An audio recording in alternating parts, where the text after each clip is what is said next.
Hey guys, what's up? It's me, Thomas. Tonight we're back here with Extra History with part 2 of Frederick the Great. Today we got the School of Battle.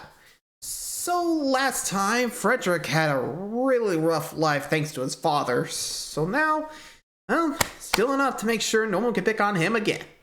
Which, fair enough. So anywho, how about we just hop in and get this show on the road. So be sure to like, subscribe for more. Hope you enjoy. Let's see the School of Battle. Which I'm guessing is military school. April 1734. It's the War of Polish Succession, and Frederick, Crown Prince of Prussia, is trying to be the man his father wants him to be. Though court-martialed after his attempted escape to England, he's been restored to military rank in order to gain battlefield experience. But this is not how you run an army. Frederick is embedded with the forces of the Holy Roman Empire, Savoy, confronting the French under the famed general, Prince Eugene of Savoy. Yet Eugene is a fated hero. He can pass wisdom and experience to Frederick, sure, but he's also 70, frail, and can barely remember his last conversation. So he's cautious dementia. and defensive, afraid to act.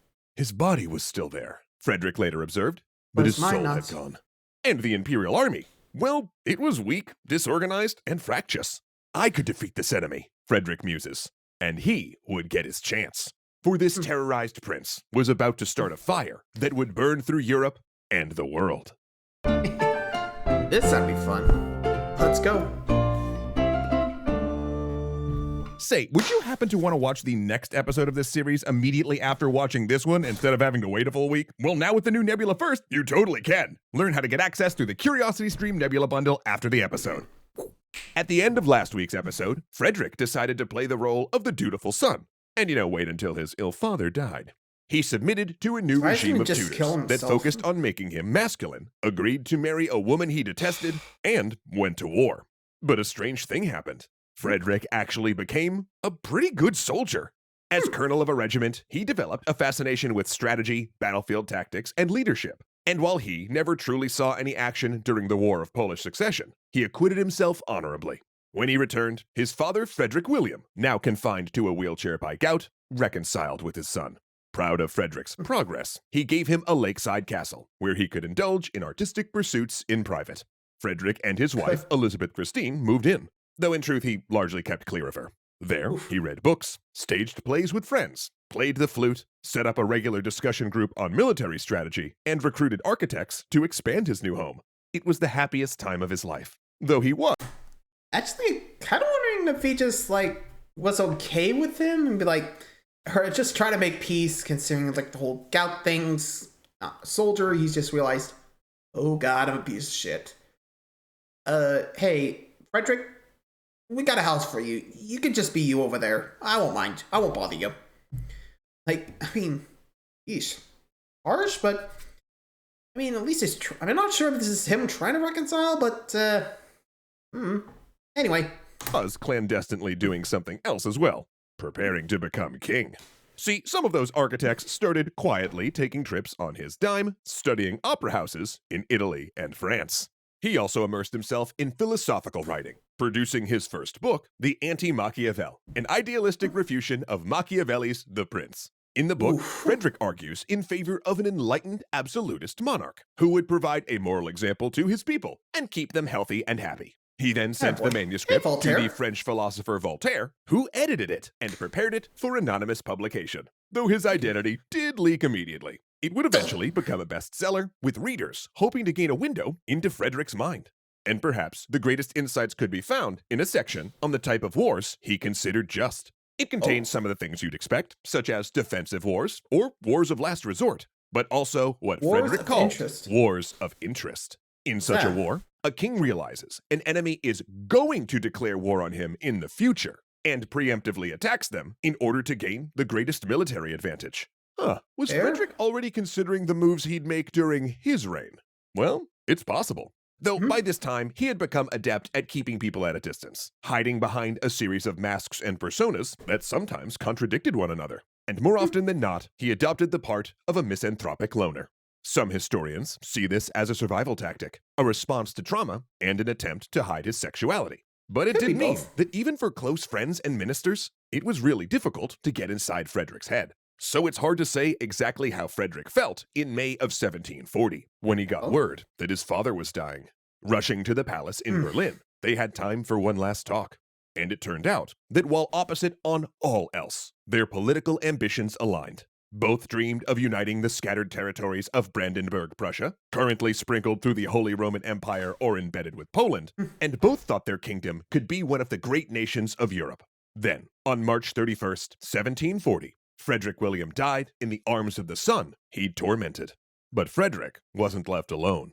For now, he had the most efficient bureaucracy in Europe, an unmatched recruitment system, an army of 80,000, and an enormous war chest of funds, an amount his father had amassed by avoiding foreign wars. The Soldier King had, ironically, relied chiefly on clever diplomacy and never fully used the army he'd built. King Frederick II, however, would. But first, some fun. Frederick's immediate move after his father's death was to build an opera house. He wanted to invest in the arts and sciences, which, ironically enough, his father had defunded so badly that they actually had to borrow soloists from Saxony to sing at his funeral.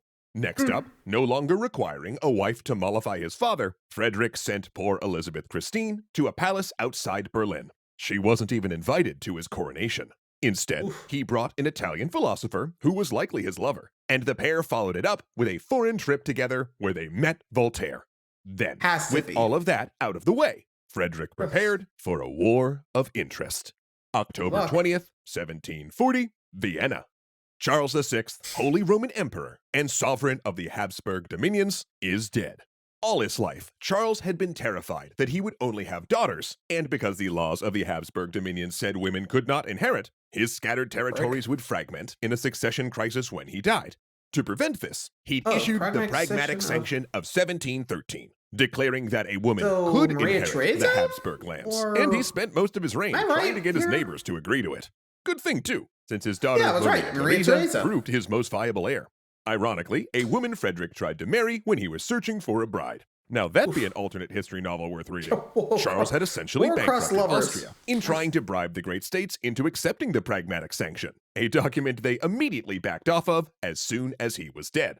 Austria's military was also weakened from a series of major wars, meaning the vultures were circling, seeing what they could pick off the Habsburg corpse.